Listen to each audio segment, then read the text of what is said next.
सभी बच्चों को जय हिंद। मैं सुरेश उके, स्थान कुंटा, जिला सुकमा, छत्तीसगढ़। बच्चों, आज हम कक्षा 10वीं विषय सामाजिक विज्ञान अध्याय 2 भूमि संसाधन के बारे में पढ़ेंगे। भूमि संसाधन तो हमारे प्राकृतिक संसाधनों में भूमि संसाधन सबसे महत्वपूर्ण है। इसका हम कृषि, पशुपालन, उत्खनन, उद्योग, यातायात, बसाहट आदि के लिए उपयोग करते हैं। भूमि किसकी है, उसका उपयोग उचित, न्यायसंगत और टिकाऊ कैसे हो, उसको हम हानि और हाथ से कैसे बचाएं, इस पर गहरे चिंतन और समझ बनाने की जरूरत है। अब हम देखेंगे भूमि उपयोग। तो किसी भी देश या प्रदेश में मौजूद भूमि का विभिन्न तरीकों से उपयोग किया जाता है। किसी भाग पर खेती की जाती है तो अन्य भाग पर शहर बसे होते हैं, कारखाने लगे होते हैं या फिर वनों से ढके हैं। किसी भी देश या भूमि या प्रदेश के लोग अपनी भूमि का जो उपयोग करते हैं उसे भूमि उपयोग कहा जाता है। यह भूमि और यह उपयोग हमेशा एक जैसे नहीं होता। समय परिस्थितियों के अनुसार भूमि का उपयोग भी हमेशा बदलते रहता है। हमारे भारत का कुल भौगोलिक क्षेत्रफल 32,87,263 वर्ग किलोमीटर है, परंतु इसके 93% भाग पर ही भू उपयोग सर्वेक्षण के अनुसार जानकारी मिली है। भूमि उपयोग हम 7 प्रकार से करते हैं। पहला है वन भूमि। तो वन भूमि के अंतर्गत हम देखते हैं कि इस भूमि में वनस्पतियों की प्रचुरता होने के कारण इस भूमि को हम वन भूमि कहते हैं। इस वन का उपयोग लकड़ी, कंदमूल, जंगली फल, औषधियां, पशुचारण इत्यादि में किया जाता है। तो वनों से हमको लकड़ियां आदि मिलते हैं, मगर इनका महत्व इसके उत्पादन से कहीं अधिक है। वनों की एक विशेषता है कि ये वायुमंडल से कार्बन डाइऑक्साइड का अवशोषण करके ऑक्सीजन का उत्सर्जन करते हैं। इससे वायुमंडल में कार्बन डाइऑक्साइड की मात्रा स्थिर रहती है एवं ऑक्सीजन का नवीकरण होता रहता है। ऑक्सीजन मानव एवं जंतुओं के श्वसन के लिए आवश्यक है। कार्बन डाइऑक्साइड की स्थिरता वायुमंडल के तापमान को स्थिर रखने में सहायक है। इस प्रकार वन हमारे लिए बहुत ही महत्वपूर्ण है। यही नहीं, वनों से होने वाले हमारे जो जल स्रोत है वो बने रहते हैं। वन हमारे वन्य जीवों का निवास स्थान है। वनों के नष्ट होने पर जंगली जानवर और वनस्पति हमेशा के लिए नष्ट हो जाएंगे। पर्यावरणीय संतुलन की दृष्टिकोण से देश के कम से कम 33% भूभाग पर वन होना चाहिए, किंतु भारत में इस समय मात्र 23% भूभाग पर ही वन का आवरण है। विभिन्न राज्यों के बीच वनावरण में भी विभिन्नता पाई जाती है। छत्तीसगढ़ भारत के सबसे अधिक वनाच्छादित प्रदेशों में से एक है। इसकी लगभग 41.75% भागों पर जमीन पर वन का आवरण है। तो इस प्रकार से हम देखते हैं कि हमारे लिए वन जो है वो कितने इंपॉर्टेंट है। अब दूसरा हम देखेंगे कि उपवन भूमि। तो इस वर्ग में ऐसी भूमि सम्मिलित की जाती है जिस पर बाग बगीचे होते हैं, अथवा ये जो भूमि है अनेक प्रकार के ऐसे पेड़ों वाली भूमि है जिनसे फल आदि प्राप्त होते हैं। भारत में पिछले 60 वर्षों में बगीचों के पेड़ों को काटकर इस भूमि को कृषि एवं अन्य उपयोग में लिया गया है। इस कारण विगत 60 वर्षों में यह 7% से कम होकर उपवन भूमि मात्र 1% रह गई है। तीसरा हम देखेंगे कृषि भूमि। तो हमारे देश के विशाल भूभाग पर कृषि की जाती है और यह हमारे अधिकांश लोगों को रोजगार उपलब्ध कराता है। कृषि भूमि से ही हमें अनाज प्राप्त होता है और उद्योगों के लिए कच्चा माल भी प्राप्त होता है। भारत में 1950-51 में 42% भाग पर कृषि की जाती थी, जो आज इस समय के वर्तमान परिस्थिति में देखते हैं तो 46% भाग पर खेती की जाती है। सिंचाई के विस्तार के कारण उसी भूमि पर 2 या 3 फसलें ली जा रही है, लेकिन भारत के केवल 38.75% भाग पर ही कृषि भूमि जो है वो सिंचित है और उसी पर एक से अधिक फसल ली जा सकती है। चौथा हम देखते हैं अकृषि भूमि। तो इसके अंतर्गत वो सारी जमीन गिनी जाती है जिस पर खेती नहीं की जा सकती तथा जिसे गैर कृषि उपयोग में लिया जाता है। अब इसके अंतर्गत हम देखते हैं हिमाच्छादित पर्वतीय प्रदेश आता है, रेत के टीले वाले जो मरुस्थलीय क्षेत्र है वो आते हैं, मकान है, दुकान, उद्योग, सड़क, रेल मार्ग, बाजार, खेल का मैदान, तालाब, नदियां, बांध, ये सारी जो है अकृषि भूमि के अंतर्गत आती है। विगत वर्षों में औद्योगिकरण एवं नगरीकरण और यातायात में वृद्धि के कारण अकृषि भूमि का तेजी से विस्तार हुआ है और राष्ट्रीय भूमि उपयोग में 1950 और 2010 के बीच इसका अनुपात 4% से 9% हो गया। आज अकृषि कार्यों में जैसे औद्योगिकरण, नगरीकरण इत्यादि में कृषि भूमि को अधिग्रहण करने की मांग की जा रही है। किस तरह की कृषि भूमि का उपयोग इस प्रकार बदला जाए और किसानों को इसके लिए उचित मुआवजा कितना मिले, इस पर आज गहन विचार विवाद हो रहा है, विवाद का विषय बन गया है। अगर उपजाऊ बहुफसली भूमि पर उद्योग लगे तो अनाज और उत्पादन और देश की खाद्य सुरक्षा पर इसका प्रतिकूल प्रभाव पड़ेगा। अतः केवल कम उपजाऊ जमीन को ही इस काम के लिए लिया जाना उचित है। पांचवा हम देखेंगे परती भूमि। तो हम देखते हैं कि अक्सर जो किसान होते हैं कमजोर जमीन को परती छोड़ देते हैं ताकि जमीन की जो उर्वरता है वो पुनः स्थापित हो सके। परती भूमि इसके दो भाग होते हैं, पहला वर्तमान परती भूमि और दूसरा पुरानी परती भूमि। वर्तमान परती भूमि जो केवल 1 वर्ष के लिए छोड़ी जाती है और भूमि को 1 वर्ष के लिए छोड़ने पर उसमें ह्यूमस की मात्रा में वृद्धि हो जाती है जिससे उसकी उर्वरता शक्ति बढ़ जाती है। दूसरा हम देखते हैं पुरानी परती भूमि। तो ये जो परती भूमि है इसे 1 से अधिक वर्षों के लिए छोड़ दिया जाता है।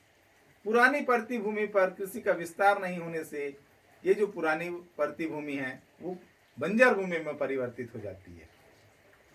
भारत में आज लगभग 8% जमीन परती है। छठवा देखते हैं हम बंजर भूमि। इसमें 2 प्रकार की भूमि सम्मिलित है। एक जिसमें कृषि की संभावना अत्यंत कम है, जिसके अंतर्गत बंजर पहाड़ी भूभाग। दूसरी ओर जो बंजर भूमि है जिसमें भू संरक्षण की विधियों एवं वानिकी के द्वारा उसको कृषि योग्य बनाया जा सकता है। इसमें कुछ ऐसी भूमि भी है जिसमें पहले कृषि की जाती थी किंतु अब वो बंजर हो गई है। बढ़ती हुई जनसंख्या के भरण पोषण के लिए इसका विकास किया जा रहा है। बंजर भूमि का गैर कृषि कार्यों में उपयोग वन विभाग द्वारा अधिग्रहण किए जाने एवं उन्नत तकनीक से कृषि भूमि के रूप में परिवर्तित किए जाने के कारण विगत 60 वर्षों में ये भूमि जो है 21% से कम होकर के मात्र 10% रह गई है। अब हम 7वां देखेंगे चराई भूमि। चराई भूमि वह भूमि है जिसमें उन भूमियों को सम्मिलित किया जाता है जो स्थायी चारागाह पशुओं के चराने के लिए उपयोग किया जाता है तथा किसी भी प्रकार की चराई भूमि हो सकती है जहां पर पशुओं को चराया जा सकता है। और ये भूमि जो है सार्वजनिक उपयोग के लिए होती है। यहाँ पर पशुओं को चराया जाता है एवं जलावन के लिए लकड़ी भी प्राप्त होती है। अब हम देखेंगे कि सरकार द्वारा भूमि अधिग्रहण तो सरकार का यह अधिकार है कि सार्वजनिक उपयोग के लिए अगर किसी निजी व्यक्ति या गांव की जमीन की आवश्यकता है तो सरकार उन्हें उचित मुआवजा देकर अधिग्रहण कर सकती है। इस कानून की मदद से सरकार विभिन्न उपयोगों जैसे सड़क, रेल मार्ग, हवाई अड्डे, खदान, औद्योगिक क्षेत्र, अस्पताल, बांध आदि के लिए सरकार जो है किसी व्यक्ति या गांव की जमीन का अधिग्रहण कर सकती है। अक्सर इस काम के लिए बहुत बड़ी मात्रा में जमीन की जरूरत होती है, यहाँ तक कि कई गांव के लोग इससे विस्थापित हो जाते हैं। 2013 में इस बिंदु में एक महत्वपूर्ण कानून बना जिसे यहाँ पर भूमि अधिग्रहण अधिनियम 2013 कहा गया है। अब इस भूमि अधिग्रहण 2013 में कौन कौन सी बातें की गई है इसके बारे में हम अध्ययन करेंगे। तो भूमि अधिग्रहण अधिनियम 2013 इसमें बताया गया है कि इस अधिनियम में भूमि अधिग्रहण के साथ साथ पुनर्वास एवं पुनर्स्थापन का भी प्रावधान है।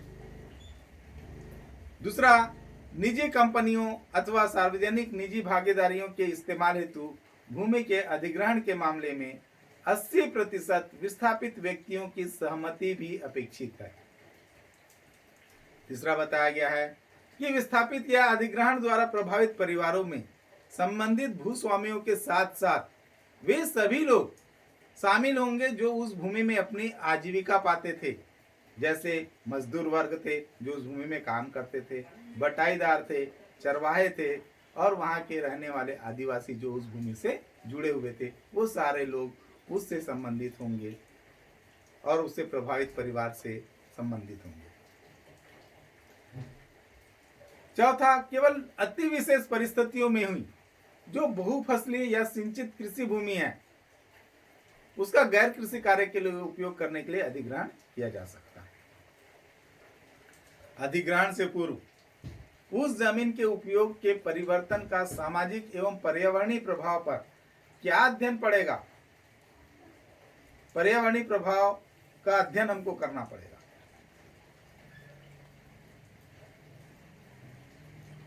और हम देखते हैं कि भूस्वामियों व अन्य को उचित मात्रा में उसका मुआवजा भी दिए जाने का प्रावधान है। साथ ही साथ जिस काम के लिए भूमि का अधिग्रहण किया गया है उससे अलग काम पर भूमि का उपयोग नहीं किया जाएगा। और अगली चीज यह है कि 5 वर्ष से अधिक समय में उस भूमि का उपयोग नहीं होता है, जिस काम के लिए उस भूमि को लिया गया है, तो उसे पुराने भूस्वामियों को वापस लौटा दिया जाएगा। साथ ही साथ सरकार की पूर्व अनुमति के बिना अधिग्रहित भूमि के स्वामित्व में कोई परिवर्तन नहीं होना है। तो इस प्रकार से हम देखते हैं कि भू अधिग्रहण अधिनियम 2013 किसानों के हित में रहा। कई उद्योगपतियों व सरकारी अफसर जो नए उद्योग लगाने के लिए जमीन चाहते हैं वो यह शिकायत कर रहे हैं कि यह अधिनियम, इस कानून के कारण उन्हें जमीन मिलना बहुत कठिन और महंगा हो गया है। अब हम देखेंगे मृदा। तो मृदा मिट्टी। तो जब हम भू संसाधन की बात करते हैं तो हम प्रमुख रूप से मिट्टी या मृदा की बात कर रहे होते हैं। यह एक भू संसाधन का सबसे महत्वपूर्ण अंग है।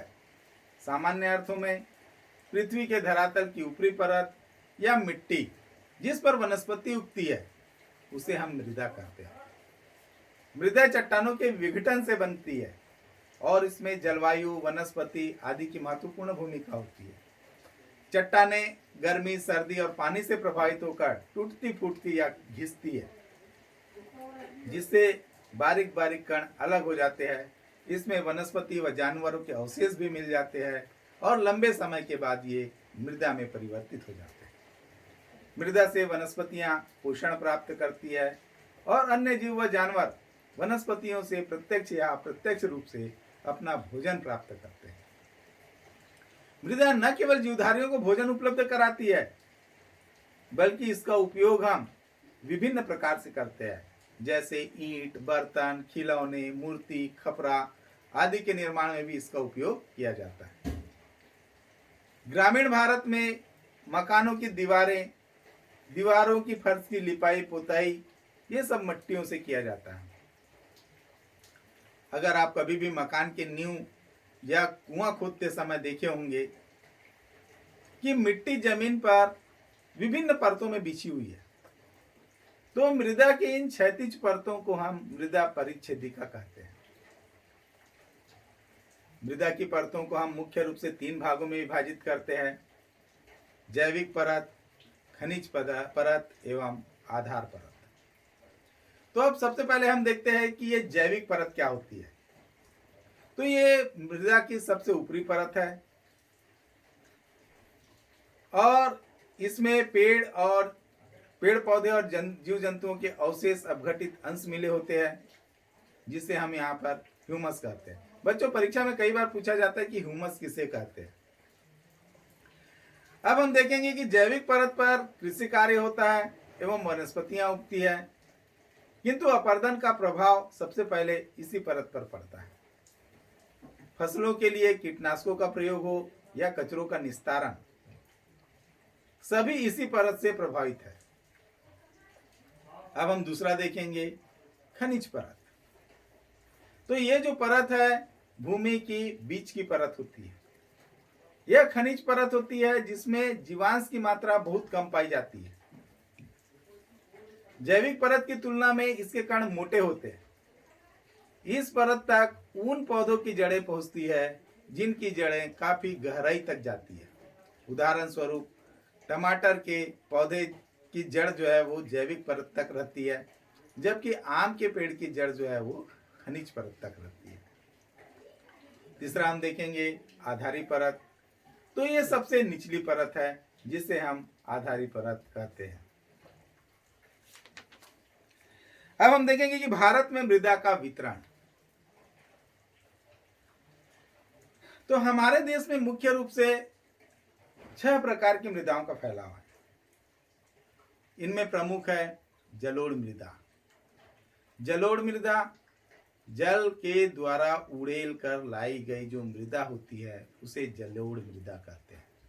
हम जानते हैं कि जितनी भी नदियां हैं वो पहाड़ों से होकर पहाड़ों से निकलती है और पहाड़ों के सहारे सहारे बहते बहते ऊपर से नीचे की ओर जब बहती है तो उसकी गति बहुत तेज होती है। उसके मार्ग में जो भी चीजें आती है सारी चीजों को बहाते हुए काट छाट करते हुए वो नीचे समतल भूभाग में ला करके मिट्टियों को बिछा देती है। तो जल के द्वारा जो मिट्टी बिछा कर उड़ेल कर लाई जाती है और समतल भूभाग में जो मिट्टी बिछा दी जाती है, मैदानी भागों में जो मिट्टी बिछा दी जाती है, उसे यहाँ पर जलोढ़ मिट्टी कहते हैं। तो जलोढ़ मृदा जो नदियों के द्वारा मैदानों में बिछाई जाती है, यह अत्यंत उर्वरक मृदा है और खेती के लिए सबसे उपयुक्त है। छत्तीसगढ़ की अधिकांश भूमि पर लाल और पीली मिट्टी पाई जाती है।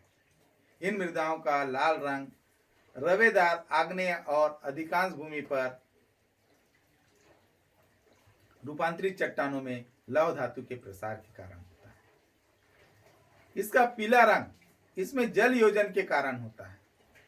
भारत के पश्चिमी प्रांतों में काली मृदा पाई जाती है जो कि कपास, गेहूं आदि की खेती के लिए उपयुक्त मानी जाती है।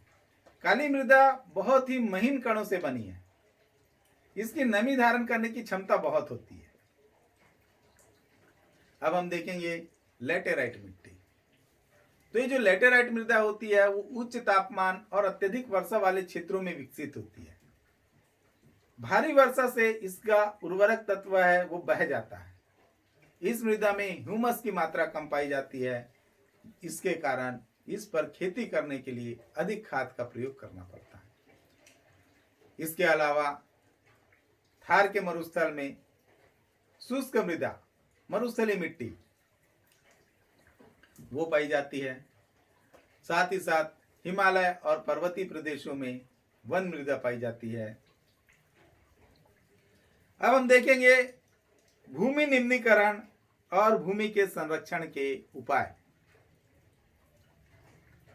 तो हमें जो भूमि है वो हमें हमारे पूर्वजों के द्वारा विरासत में मिली और इसे हमें सही हालत में आने वाली पीढ़ियों को सौंपना है। मानव अपने क्रियाकलापों के माध्यम से भूमि को संवर्धित कर सकता है या फिर उसे क्षति पहुंचा सकता है।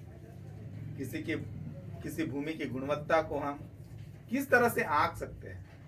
भूमि किस हद तक जीव जंतुओं को पनपने में मदद करती है और कितने टिकाऊपन के साथ मदद कर सकती है, उससे उसकी गुणवत्ता का आकलन कर सकते हैं। यह क्षमता धरती के अलग अलग जगहों पर अलग अलग होती है। मरुस्थल और सदाबहार वन के क्षेत्र, भूमि की यह क्षमता एक जैसी तो नहीं होगी, लेकिन जब किसी क्षेत्र की भूमि की क्षमता पहले से कम होने लगती है तो हम उस भूमि को निम्नीकरण कहते हैं। उदाहरण के लिए, अगर बाढ़ के कारण किसी खेत पर रेत बिछ जाती है और वह कृषि या चराई योग्य नहीं रहे तो हम इस भूमि को निम्नीकरण जमीन कहते हैं। उस जमीन पर पौधे व अन्य जीव जंतु व मनुष्य को पोषण अब पहले जैसे नहीं मिल पाएगा। मानव कार्यकलापों के कारण भूमि का निम्नीकरण हो रहा है। मानव विभिन्न प्रकार से निम्नीकरण का कारण बनता है। अक्सर सूखे और ढलुआ प्रदेश की भूमि पर हल चलाकर खेती की जाती है, जिससे यहाँ की जो महीन मिट्टी है वो हल चलाने के कारण उसके कण जो है वो हल्के हो जाते हैं और मिट्टी जो है वो हवा के साथ उड़ करके दूसरे स्थान पर चली जाती है। साथ ही साथ पानी के साथ बहकर चली जाती है और केवल मोटे कण और कंकड़ रह जाते हैं। ऐसी भूमि में कोई घास या फसल हम नहीं उगा सकते। हम राजस्थान के बारे में देखते हैं तो राजस्थान में रेगिस्तानी प्रदेश में नहर से सिंचाई करने से नीचे के जो लवण पदार्थ और पानी के साथ ऊपर उठकर मिट्टी की सतह पर जम जाते हैं, जिससे उस मिट्टी पर पौधे नहीं उग पाते हैं। यह भी भूमि निम्नीकरण का एक उदाहरण है। पंजाब, हरियाणा और पश्चिमी उत्तर प्रदेश जैसे राज्यों में अधिक सिंचाई के कारण भूमि दलदल बन गई है और मिट्टी का लवणीकरण हो रहा है। गुजरात, राजस्थान, मध्य प्रदेश और महाराष्ट्र के सूखे इलाकों में भी अत्यधिक चराई भूमि निम्नीकरण का मुख्य कारण है। भूमि की क्षमता से अधिक पशुओं की चराई से न केवल घास का आवरण और पेड़ पौधे नष्ट होते हैं, बल्कि उसकी ऊपरी परत की मिट्टी है वो भी हवा में उड़कर चली जाती है। ओपन कास्ट उत्खनन से भूमि की ऊपरी परत को हटाकर नीचे बड़े गड्ढे खोदकर खनिज निकाला जाता है। उसके बाद वहां की जमीन किसी उपयोग के लायक नहीं रह जाती। यह भी भूमि निम्नीकरण का एक उदाहरण है। खनन के बाद खदानों वाले स्थानों को गहरी खाइयों और मलबे के साथ में खुला छोड़ दिया जाता है। झारखंड, छत्तीसगढ़, मध्य प्रदेश और उड़ीसा जैसे राज्यों में खनन वन भूमि निम्नीकरण का प्रमुख कारण बना हुआ है। हम सीमेंट उद्योग में देखते हैं चूना पत्थर को पीसना और मृदा बर्तन उद्योग में खड़िया, मिट्टी और सिड़खड़ी का प्रयोग करना। वायुमंडल में धूल जो है वो घुल जाती है। जब इसी परत भूमि में ये सारी चीजें जम जाती है तो मृदा की जो जल है वो सूखने की प्रक्रिया रुक जाती है। पिछले कुछ वर्षों में देश के विभिन्न भागों में औद्योगिक जल निकास से बाहर आने वाला अपशिष्ट पदार्थ भूमि और जल प्रदूषण का मुख्य स्रोत बना हुआ है। विभिन्न गणनाओं के अनुसार इस समय भारत में लगभग 13 से 19 करोड़ हेक्टेयर भूमि निम्नीकृत है। इसमें से लगभग 28% भूमि निम्नीकृत वनों के अंतर्गत है। 56% क्षेत्र जो है जल अपर्दित है और शेष क्षेत्र जो है लवणी और क्षारीय है। छत्तीसगढ़ में लगभग 47,84,000 हेक्टेयर भूमि, राज्य की कुल भूमि का 35% भूमि जो है वो निम्नीकरण से प्रभावित है। यह मुख्य रूप से पानी के द्वारा क्षरण और भूमि की अम्लीयता के कारण है। अम्लीयता भूमि क्षरण के कारण होता है और यह फसलों को प्रभावित करता है। अम्लीयता को नियंत्रित करने के लिए मिट्टी में चूना मिलाया जाता है। दुर्ग, जांजगीर, कोरबा और रायपुर जिलों में उत्खनन के कारण भूमि का निम्नीकरण बहुत अधिक हुआ है। भूमि निम्नीकरण की समस्याओं को सुलझाने के लिए कई तरीके हैं। वनारोपण और चारागाहों का उचित प्रबंध करना है। जो भूमि कृषि योग्य नहीं है वहां जंगल लगाना या चारागाह विकसित करना उचित होगा। इसी तरह सिंचाई को भूमि की क्षमता के अनुरूप रखकर दलदलीकरण और लवणीकरण जैसी समस्याओं से बचा जा सकता है। अब हम देखेंगे भूमि निम्नीकरण और गरीबी। तो देश के सबसे गरीब समुदाय वही लोग जो है वो निम्नीकृत भूमि पर आश्रित है। वे या तो गरीब पशुपालक है या फिर निम्न गुणवत्ता वाली भूमि पर खेती करने वाले गरीब व सीमांत किसान मजदूर आदिवासी लोग हैं। अन्य किसी आजीविका के संसाधन के अभाव में वे लोग इस भूमि पर दोहन करने पर मजबूर हैं, जिसके कारण ये भूमि जो है निम्नीकरण तेज गति से हो रही है। अक्सर गरीबी के कारण ये समुदाय जमीन के संवर्धन के लिए उचित उपाय भी नहीं कर पाते।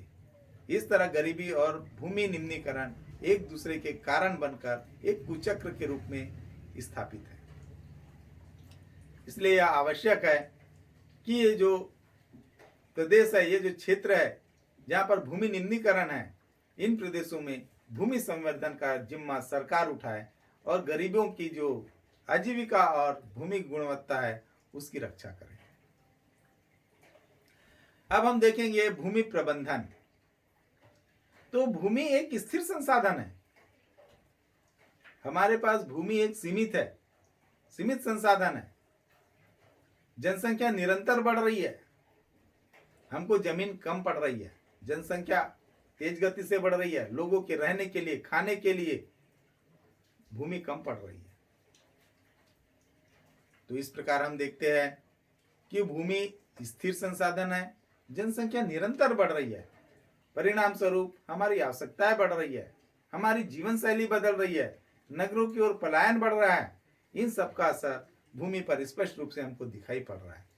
लोग नगरों की ओर पलायन कर रहे हैं, गांव छोड़ रहे हैं, जिस कारण नगरों का बेतरतीब विस्तार हो रहा है।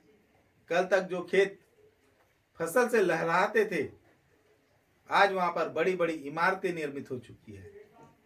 जिस भूमि में वनों का विस्तार था उस पर कृषि उत्खनन आदि हो रहा है। इसके लिए आवश्यक है कि हम भूमि का प्रबंधन कर उचित तरीके से हम उसका उपयोग करें। भूमि के प्रबंधन के लिए हमें अनेक उपाय करने चाहिए। हम भूमि के प्रबंधन के अंतर्गत पहला उपाय ये कर सकते हैं कि नगर एवं गांव का नियोजित विकास करें। नगरों एवं गांव का विस्तार बेतरतीब ढंग से कृषि भूमि का अतिक्रमण कर रहा है। जैसे जैसे गांव विकास हो रहा है, कृषि भूमि का अतिक्रमण होता जा रहा है, जबकि नगरों के बीच में खाली जमीन उपलब्ध है। यदि नगरों एवं गांव का नियोजित विकास हो तो इस समस्या का समाधान हो सकता है। दूसरा, बंजर भूमि का उपयोग करना है हमको विकास के लिए। तो बंजर भूमि का उपयोग हम दो तरीके से कर सकते हैं विकास के लिए। पहला तो इस पर अकृषि कार्य किया जा सकता है, जैसे उद्योग, आवासीय उद्योग, और दूसरा जो है इसका उपयोग विकास करके इसके चराई अथवा कृषि भूमि में परिवर्तित किया जा सकता है। इससे एक तो कृषि भूमि का विस्तार होगा और दूसरा जो है बेकार भूमि है उसका भी यहाँ पर उपयोग हो पाएगा। तीसरा देखते हैं अपन परती भूमि का उपयोग हमको कैसे करना है। तो परती भूमि खास करके जो 1 वर्ष से अधिक समय के लिए छोड़ी जाती है उसका उपयोग हम कृषि या बागवानी के लिए कर सकते हैं। इससे उत्पादकता में वृद्धि होगी। चौथा, वन संरक्षण एवं वनारोपण के द्वारा भूमि का प्रबंधन किया जा सकता है। वन एक ऐसा संसाधन है जिसका दीर्घकाल में नवीकरण किया जा सकता है, अतः इसका व्यवस्थित उपयोग किया जाना बेहतर होगा। वनों से पुराने वृक्षों को उतनी ही मात्रा में काटा जाए जितना हम वन लगाने की संभावना रखते हैं। भारत के 33% भूभाग पर वन है, पर्यावरण संतुलन के लिए इसका विस्तार किया जाना आवश्यक है। पांचवा देखते हैं हम, मृदा क्षरण की हमको रोकथाम करना है। अपर्दन या कटाव, कचरा जमाव, रासायनिक उर्वरक एवं कीटनाशक के उपयोग इत्यादि कारणों से मृदा का क्षरण हो रहा है, जिससे मृदा की उत्पादकता एवं कृषि भूमि में कमी होती है। भूमि क्षरण की रोकथाम करके हम इसकी उत्पादकता में वृद्धि कर सकते हैं, भूमि प्रबंधन कर सकते हैं। छठवां हम देखते हैं कि घर के आसपास की भूमि का उपयोग हमको करना है। तो गांव या मोहल्ले के घरों के आसपास में काफी खाली जमीन पाई जाती है। इस भूमि में हम मौसमीदार फल लगा सकते हैं, जैसे आम, जाम, जामुन, इन पौधों को हम लगा सकते हैं। लोग घर के आसपास जो भूमि रहती है उसका भी उपयोग इस प्रकार के उत्पादक कार्यों में कर सकते हैं। तो बच्चों, इस प्रकार हमारी आज की क्लास समाप्त होती है। मैं उम्मीद करता हूँ आप सभी को मेरी आज की क्लास पसंद आई होगी। इसे ज़्यादा से ज़्यादा लाइक करें और अधिक से अधिक बच्चों तक शेयर करें और मेरे इस चैनल को सब्सक्राइब करें। धन्यवाद। जय हिंद।